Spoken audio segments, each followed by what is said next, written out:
Okay, maayong buntag sa tanang mga maminaw karon ining ato ang topic nga kingdom o gingharian sa Dios. So hinaot nga ang langit nung kaalam magagiya sa ato ang pagbatbat karon ni ining mao nga topic ug ang Dios magapamuhat kanimo karon ug labi na kanako nga magapanulti sa iyahang mga pulong. Ang kahimayaan iya lamang sa Dios, mga igsoon. Kini usab ang inyong alagad karon tudlo magapaambit kaninyo sa topic nga gingharian. So unsa man kining gingharian? So sumala sa atong mabasa, nagikan kini sa pulong nga king ug dum, hari ug hawan, dominion, no? Ang pasabot ani igsoon, dominion of a king o a certain place governed by a king. Usa ka tino nga dapit nga gidumala og hari.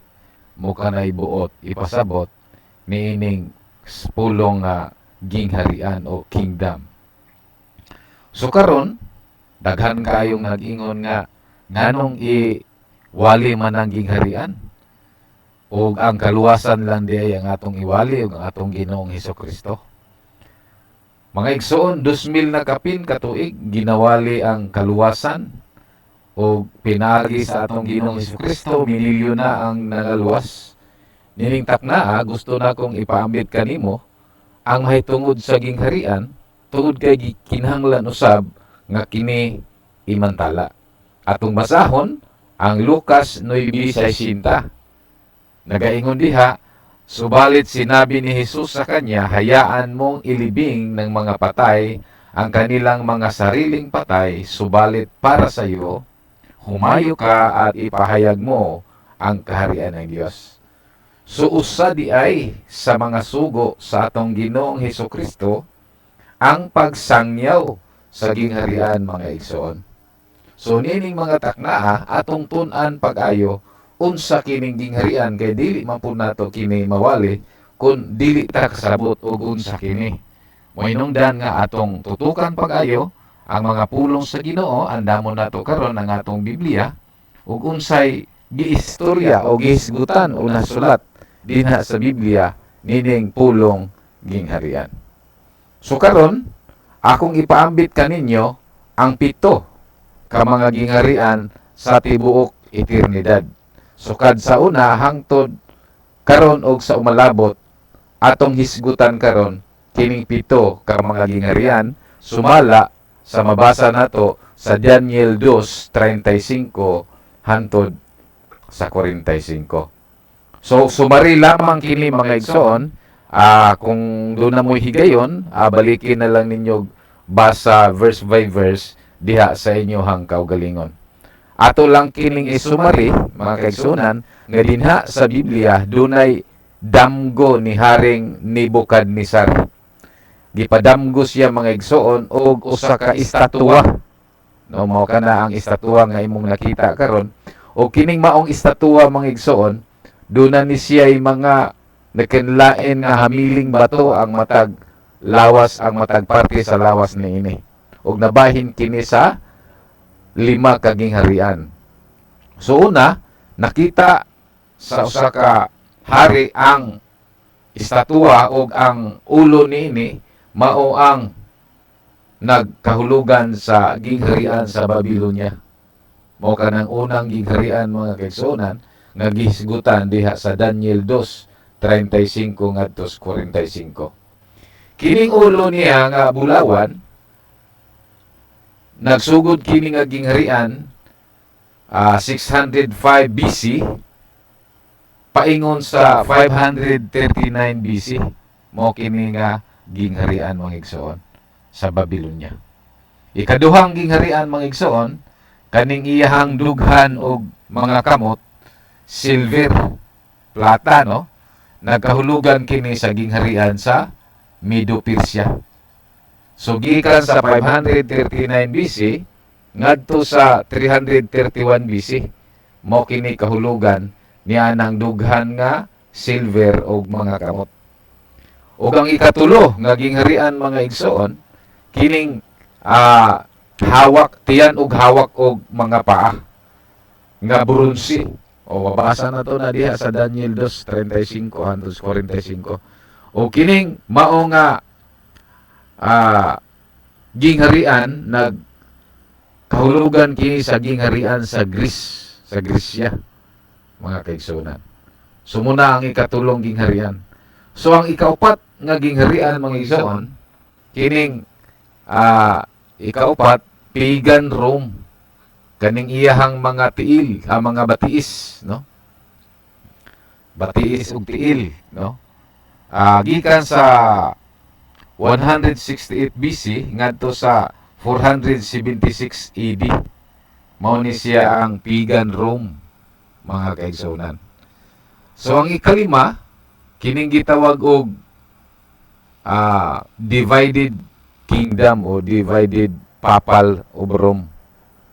Nagkahulugan kini mga kaigsunan gikan sa tiil nga sambog, puthaw og yuta nga kolonon. So nagsugod kini niadtong 538 AD ngadto sa 1798 AD. Sumala sa hulagway nga atong makita diha mga igsoon. So kining lima ka gingharian supposed to be mga igsoon gikan sa pagan Rome down to the birth of Jesus Christ to papacy. Kining divisions and factions, kining pagbahin-bahin dapat mahunong na kani niadtong 1798. Apan wala kini mahunong mga igsoon na delay ang pag-execute sa Sixth Kingdom. Na delay, na ulahi, na langan ang pag-execute mga kaigsuonan sa ikaunom nga gingharian. So tungod kay pituman ka gingharian karon ang ato ang pagahisgutan. So karon balikan nato mga igsoon ang Daniel 2:35. So nahisgutan na nato ang lima ka gingharian.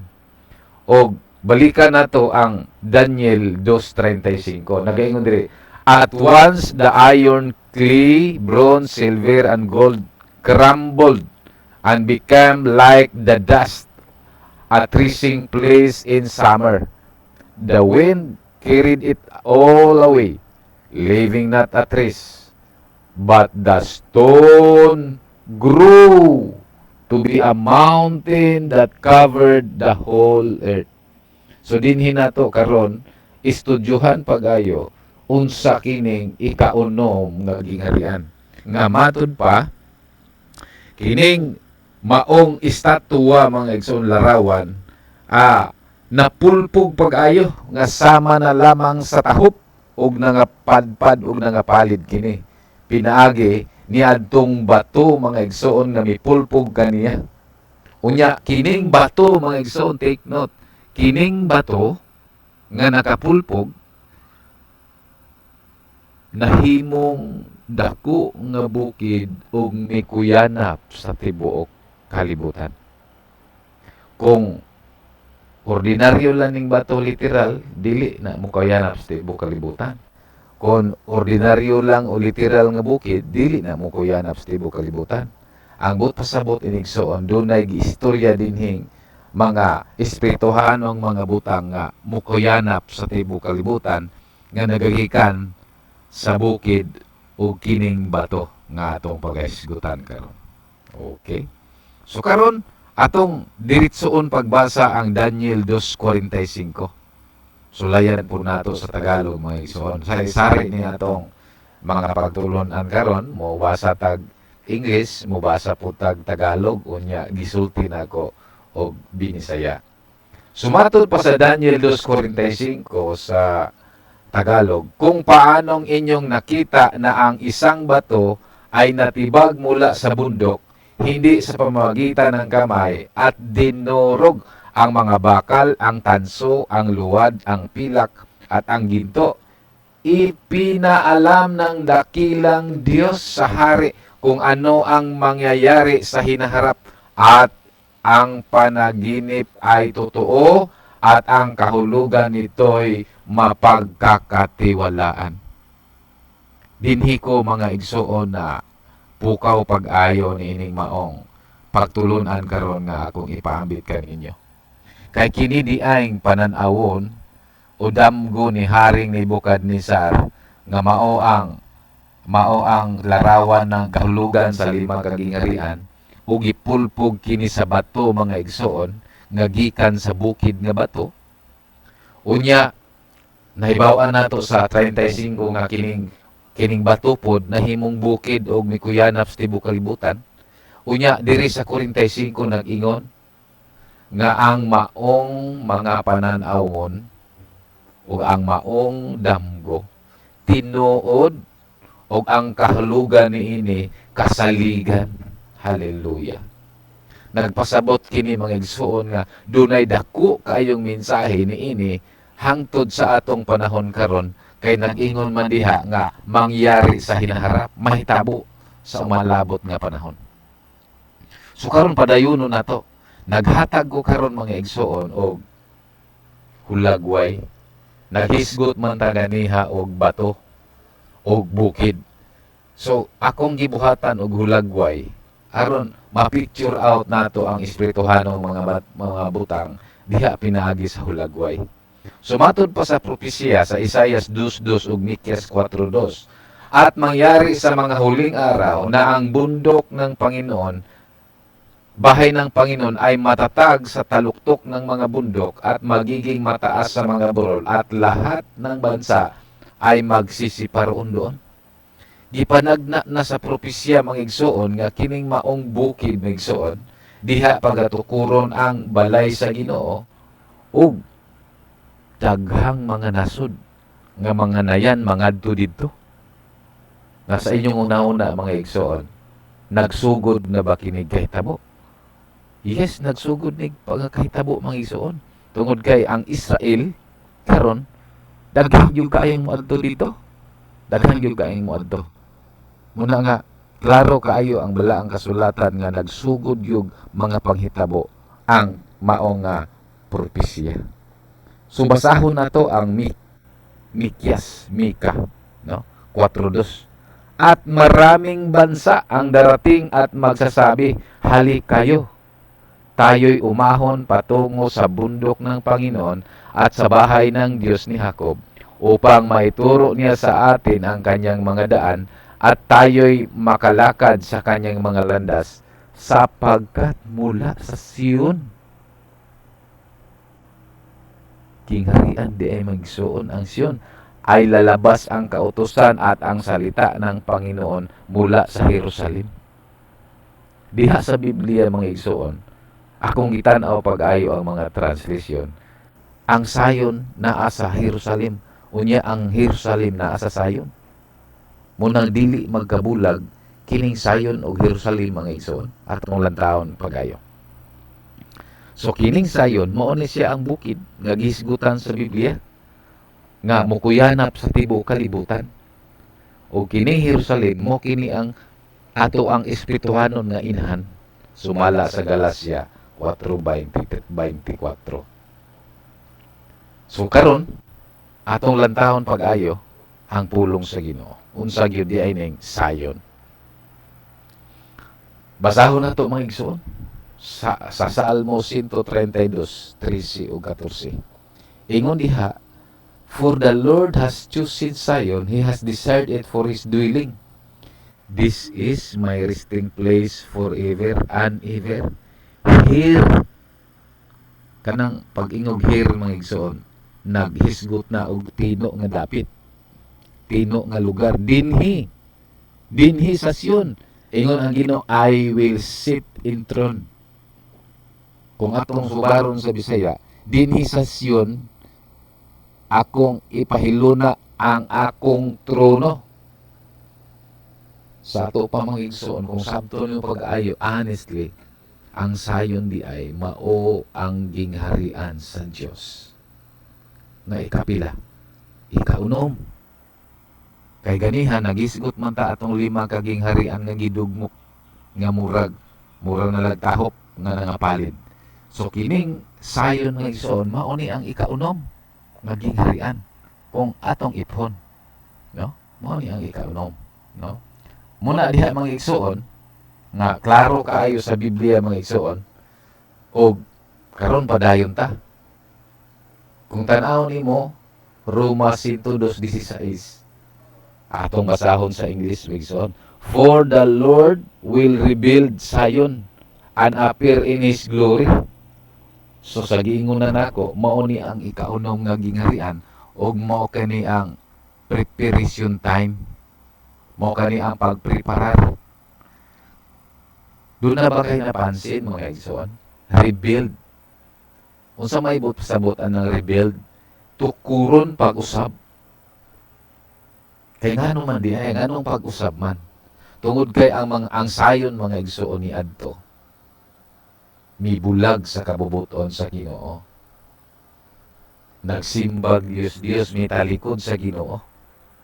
Mao na nga ingon siya, tukuron ko pag-usab ang Sion kay kapabuyag man ang sayon mga igsoon.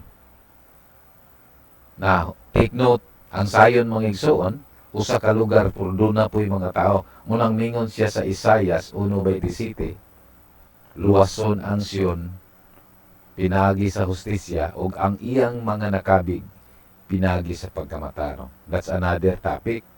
Pero karon tutok lang usa ta, nining pulo nga rebuild, tukuron pag-usab. So unsa may pasabot ng tukuron pag-usab? Doon na gihimo sa Ginoo, apan napalpak kini kaniadto, dili ang Ginoo napalpak, kundi ang mga tao wala mo response. Mo hinungdan nga iyang tukuron pag-usab. Ug ang katunayan ug ang ebidensya ni Migsoon sa iyang pagtukod pag-usab, mao nga gibutang niya dinhi ang iyang hari. Take note. Asa niya gibutang ang hari? Sa Sion, Migsoon. Sa dihang gitukod niya pag-usab, gibutangan niya hari kini.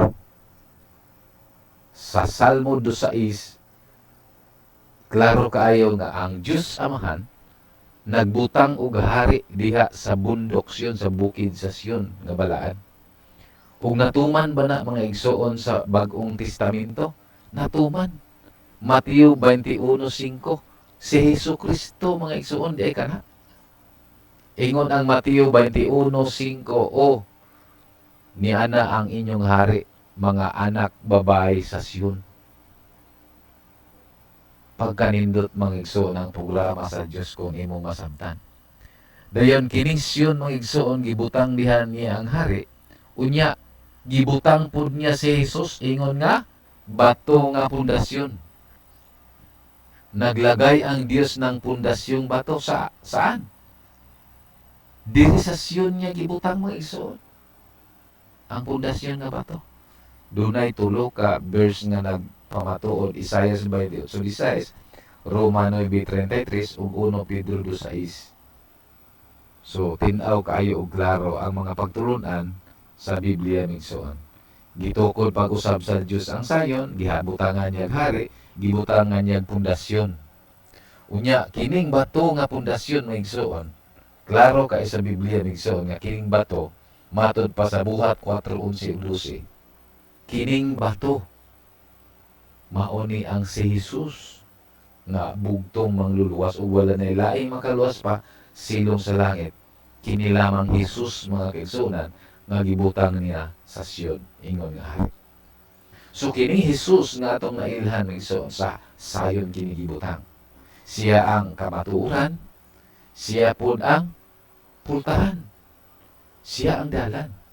Nagpasabot kini nga kung interesado ka mosulod sa gingharian sa Dios, di muagi ka diha kang Kristo kay walay makaadto sa Amahan kung dili pinaagi ka niya. Kay si Kristo ang dalan, si Kristo pud ang pultahan. Unsay ibot pasabot ana? Kung mosulod ka sa gingharian sa Dios nga sayon mga igsoon, muagi ka kang Kristo. Dili ta muagi sa bintana sa likod, muagi kita kang Kristo. So klaro kay mga igsoon, no? So doon ay tulo kapag padayag ang gingharian mo ni wala masabti kayo sa kadaghanan. nga ila akong giingon pangutana question nga ngano kunong sa sayon tungod kay kanang wala kay masabti unsaon pagpahaluna ang pagpadayag sa Ginoo. So dili nato isalikway ang Salmo 132:13 ug kasulti tungod lang sa Lucas 17:21. Doon naman ko yung mga tao mga igsoon nga nakabasa sila sa Roma nga giingon sa Roma nga ang gingharian sa Dios dili pagkaon ug painom kundili pagkamatarong kalipay kalinaw sa espiritu. Busa ilang gikonklusyon nga sayop na ang Salmo 132:13-14. Dili igsoon ang Biblia migsoon dili nato na siya sa bungon, dili nato awayon ang Biblia. Sakto ang tanang nasulat sa Biblia migsoon dili na siya nagkakontra. So ang saktong pagsabot sa gingharian mga igsoon mao ni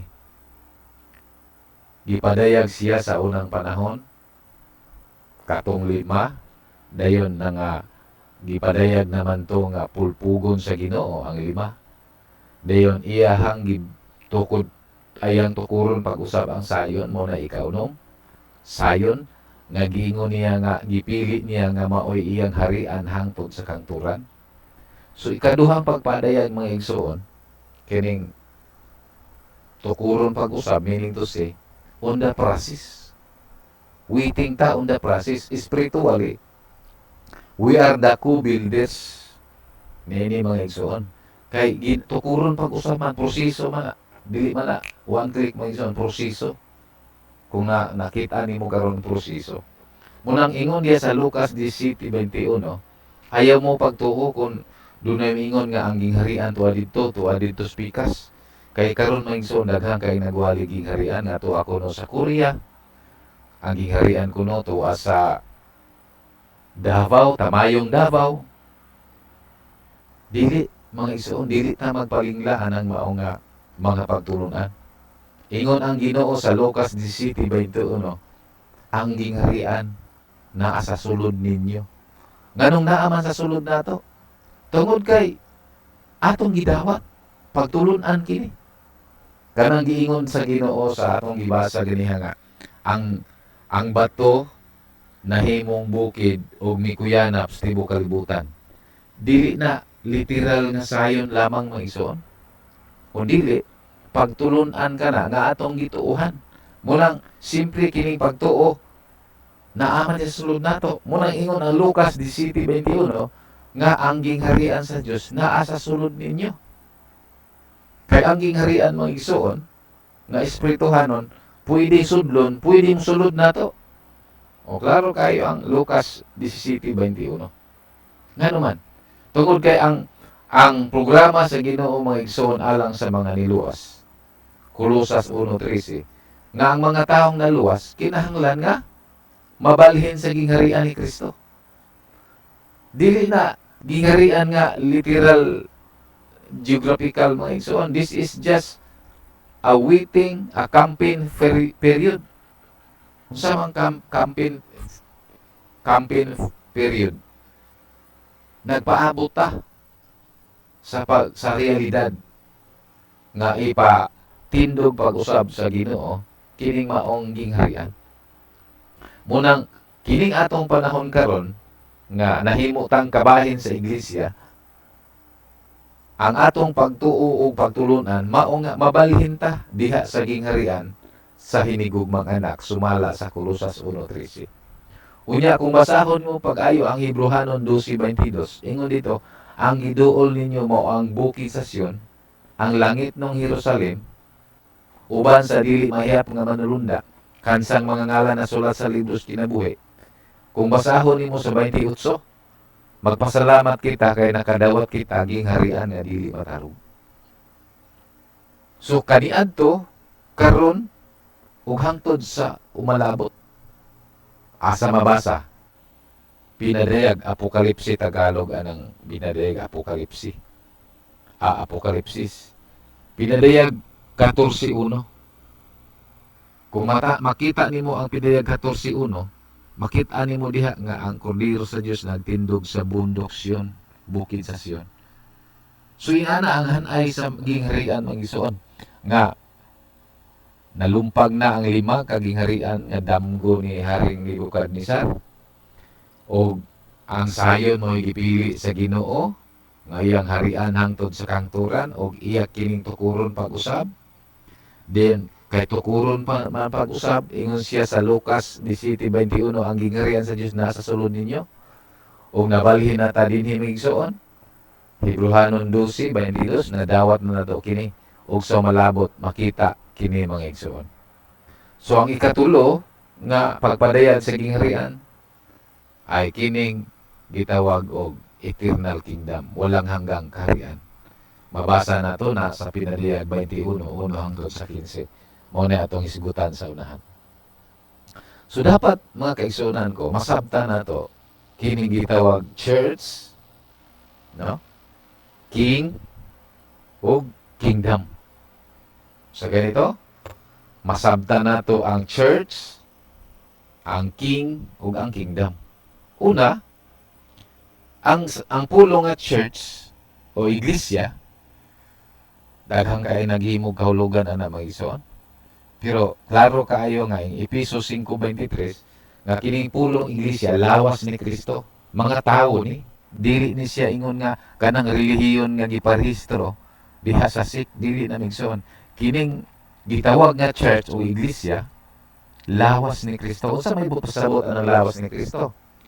Ang word nga body maigsoon nagpasabot nag-organism, mga taong sangkap, mga tao itong kasangkap sa katawan ni Kristo, mga kabahin, mga taong nahimong kabahin sa lawas ni Kristo, mga taong naumol, mga taong gikan sa kangit-ngit gidala sa kahibulong kahayag nahimong kabahin sa lawas ni Kristo. Munang gitawag sa church kay lawas ni Kristo, mga tao kini mga igsoon. So angay natong mahibaw-an nga mga tao kini church. Kita, ikaw karon ug ako nga midawat ni Kristo bisag unsay relihiyon nimo, kung tinud-anay kang nagbag-os kinabuhi ug midawat ug misunod nga Kristo, kabahin ka sa church lawas ni Kristo. So number 2, kining king, hari. So walay lain nga ang king mga igsoon, ang atong Ginoong Hesukristo. Sa ikaunom nga gingharian, ang hari si Ginoong Hesukristo. Muna atong tunan karon. Dayon kining ikatulo nga pagpadayag sa gingharian, kining sayon, certain place, no? So kumplito magsuon. Kung makita niyo pag-ayo, kumplito. Dunay gingharian, sayon ang ngalan, dunay hari, si Jesus ang hari. Unya dunay church nga ang mga tao giharian. So kinahanglan masabtan nato ni nga dili nato lamog mga igsoon, dili nato ilamog-lamog. Kay dili matawag ang gingharian kung walay mga taong iyang harian. Ug dili pud ni matawag og hari kung wala siya trono. Ug dili pud matawag nga gingharian ang usa ka trono kung way hari dito. So dapat kumpleto siya ang sayon mga igsoon, mao ang trono gingharian sa Dios, ug si Kristo mo'y hari, ug ang church body of Christ mao iyang giharian. So klaro kayo nga masabtan nato pagayo ang church mga tao, si Kristo ang hari, ang sayon mo ang gingharian. So doon na lang ko'y babala. Unsa nang babala? Kana bang mag-igmat ta ba o magpakabana ta? Kaya diha sa Biblia mga igsoon, kung tunan niyo pag-ayo, kitang mga hintil, wa gid ta tay labot sa programa sa Ginoo. Wa tay labot.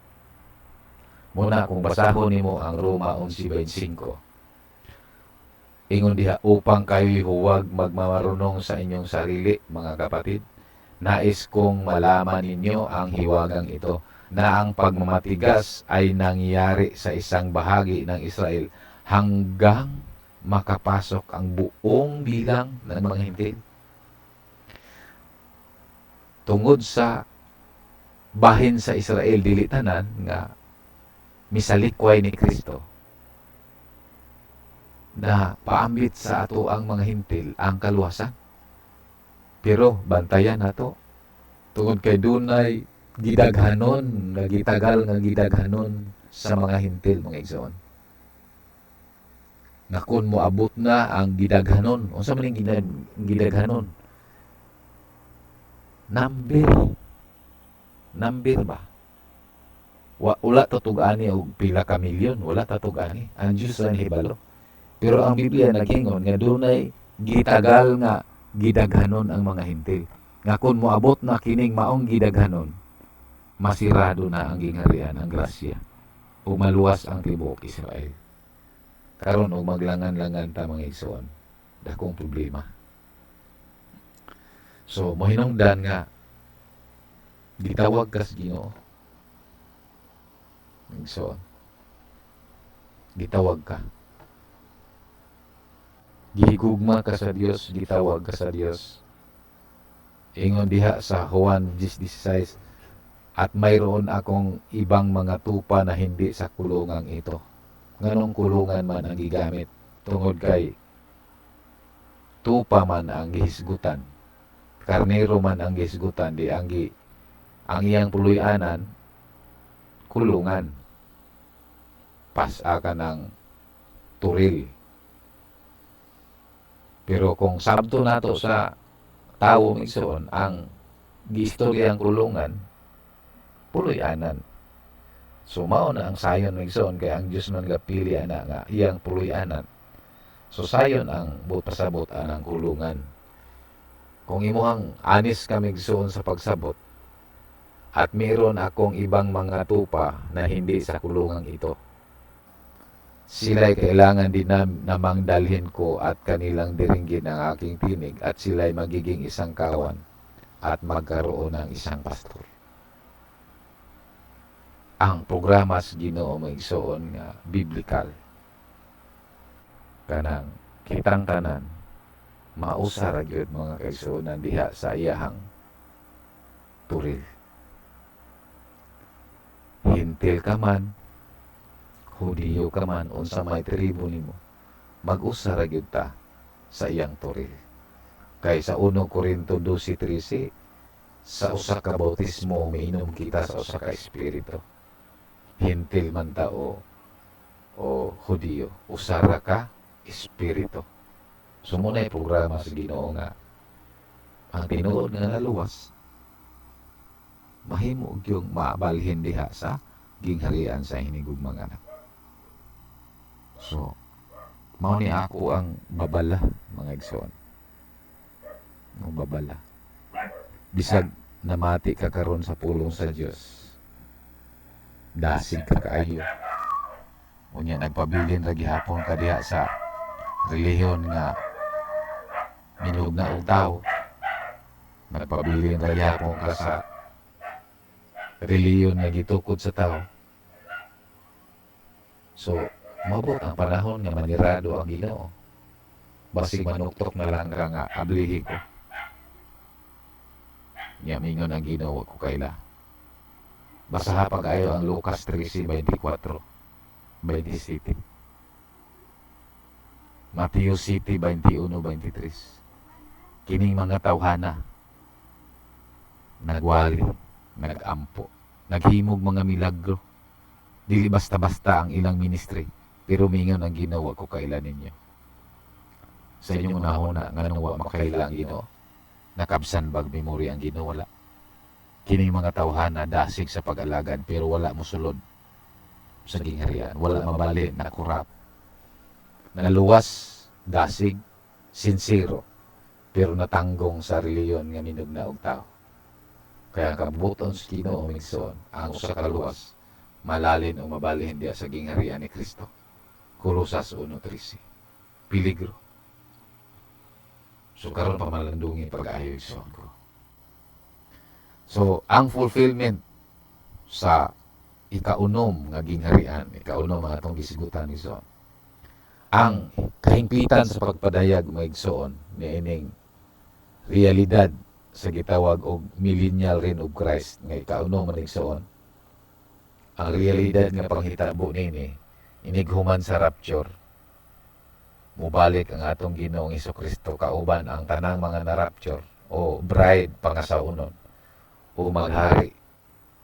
Si Kristo kauban sa mga hari sa Israel ug ang iyang gingharian walay pagkatapos. Kanang gitawag never end. Actually, tinuod gyud ang giingon mga igsoon dili sa bisan unsang dapit. Dito ra gyud na sa Israel mga igsoon, sa Zion mga igsoon. Sa Zion Israel ang headquarters. So, mabasa na to igsoon unsa kanindot. Basaha bagod ang Isaias 11 6 ug 9. Maunay mga panghitabo sa usa ka libo ka tuig nga paghari ni Kristo. Uban sa mga hari kay niya ng panahon na gitawag siya hari sa mga hari. Kay na kanang 144,000 maghari po na uban kaniya. So maunay mga panghitabo migsoon. Isaias 11 6 9, Isaias 32:18. Muna ang nakanindot diha migsoon. Tun-i pag-ayo na unsa kanindot ang kinabuhi sulod sa usa ka libo ka tuig nga paghari ni Kristo. Unya nabasa ni mo na sa Pinadayag 21 hangtod sa 15. Nya dinhi sa usa ka libo ka tuig nga paghari ni Kristo migsuon. Ang kauban nato di ana kung maapil ka sa rapture, immortal ta diha no? Kung maapil ka sa rapture. Pero dunay mga survivor gikan sa Great Tribulation nga mabuhi pa. So makaabot sila ni anang millennial kingdom og musanay sila mudaghan sama sa balas sa baybayon. Mga duha ka klaseng tao sa millennial kingdom, mga taong mortal o mga taong immortal, mga taong mamatay musanay mudaghan magninyo ay o kini mga immortal nga mo maghari mga kaigsunan. Muna ang mga panagna sa millennial kingdom ang mga panghitabo diha mga igsoon. So padayon ta mga igsoon. So adto na ta karon human sa millennial kingdom. Kung basahon nimo diha sa Biblia migsoon, gi priso man ang yawa diha. Una sa millennial kingdom wala gi kasamok. Kalinaw gi diha mga igsoon. Maayong pagdumala si Kristo ang hari. Dayon pag matapos na ang usa ka libo ka tuig nga paghari, iyang tugyan ang gingharian ngadto sa amahan mo nang mo sunod dayon ang ikapito. This is the perfect, the seventh kingdom na sumala sa 1 Korinto 15:24-28. Basaha migsoon ato ang pagtulunan karon. Sumari lang man sa pito kagingharian. So human sa millennial kingdom ang ikaunom, mo sunod ang ikapito. So kung imong basahon pagayo ang 1 Korinto 15:24-28, itugyan ni Ginoong Hesukristo ang gingharian ngadto sa amahan. Itugyan niya. So muna na siya ang ikapito o eternal kingdom, gingharian nga walay katapusan. O muna na siya ang isgutan sa Pinadayag 21, 1, 2 ug hangtod sa 16. Muna na siya, gitawag siya bag-ong langit o bag-ong yuta. Gitawag na siya bag-ong Jerusalem. Gitawag na siya Foursquare City. No. Muna siya ang millennial kingdom ikapito, the perfect and the eternal kingdom. So muna mga igsoon. So take note, Revelation 21:27, but nothing unworthy will be allowed to enter. No one is dirty-minded or who tells lies will be there. Only those whose names are written in the Lamb's book of life will be in the city. Moni ato ang tun-an pag-ayo ug moni ato ang bantayan ug ampingan pag-ayo ug ato ang pangandaman. Kay walay makasulod ni anang gingharian maigsoon nga dili takos. walay mga mahugaw malaway makasulod didto, walay mga makasasala nga makasulod didto, walay bakakon nga makasulod didto maigsoon. Yan ang aging harian. Unsa may but pasabot ana? Walay kunot buling ug mansa. Una nga magkinabuhi ang matarong aron makasulod ta ni minging harian mo igsoon. Kinahanglan dili magpakasala, mohunong na sa pagpakasala. Unya ang katapusang requirement sa pagsulod dito. Only those whose names are written in the Lamb's Book. Kinahanglan mga igsoon marehistro atong ngalan sa listahan sa Ginoo. Marehistro. So doon na tayo usa ka topic na pubigso nun sa pamaagi aron marehistro atong ngalan sa libro sa kinabuhi. Doon ako ipaambit ninyo ana mga igsoon.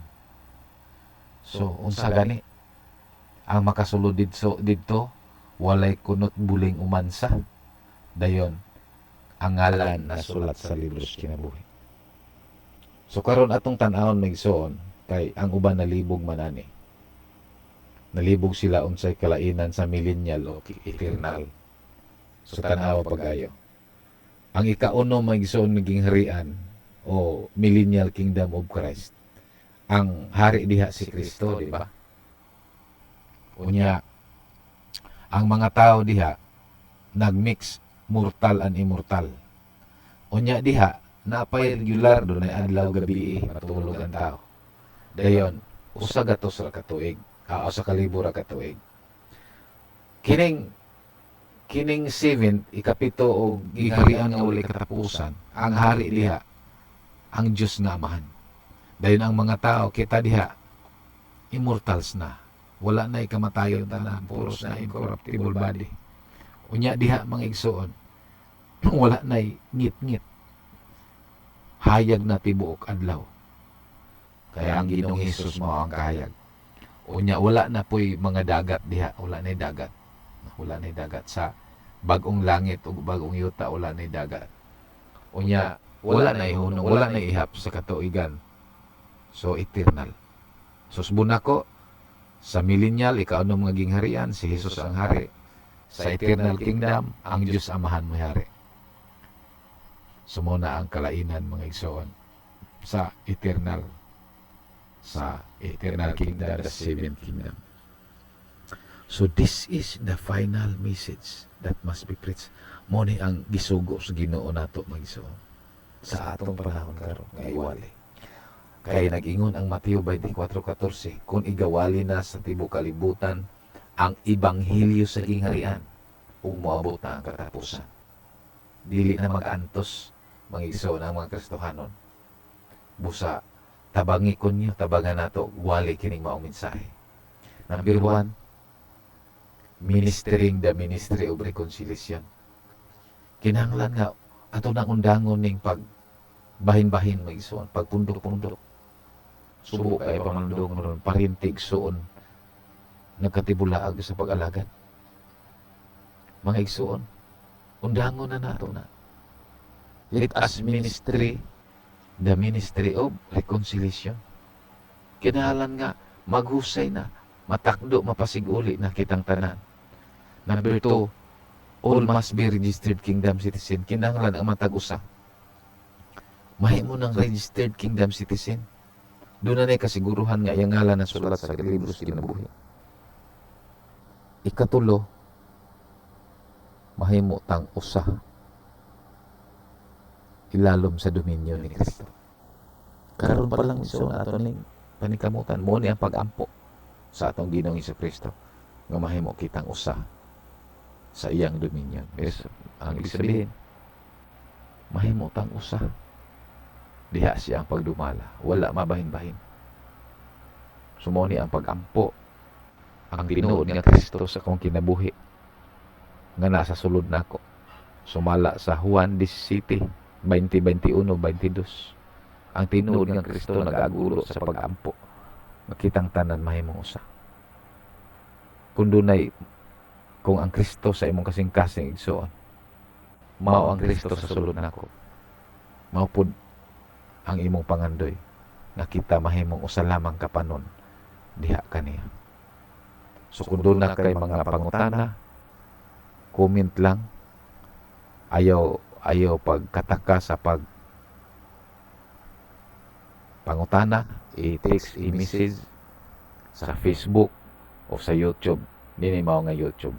Subscribe mga igsoon aron ma-update ka sa dugang pang mga mensahe nga akong ipaambit diha kaninyo. So gihigugma ka sa Dios, kitawag kaniya mahimutang usa aron igabuhos sa Dios ang panalangin ug ang kinabuhing walay katapusan. Dalaygon ang Dios, himayaon ang Dios.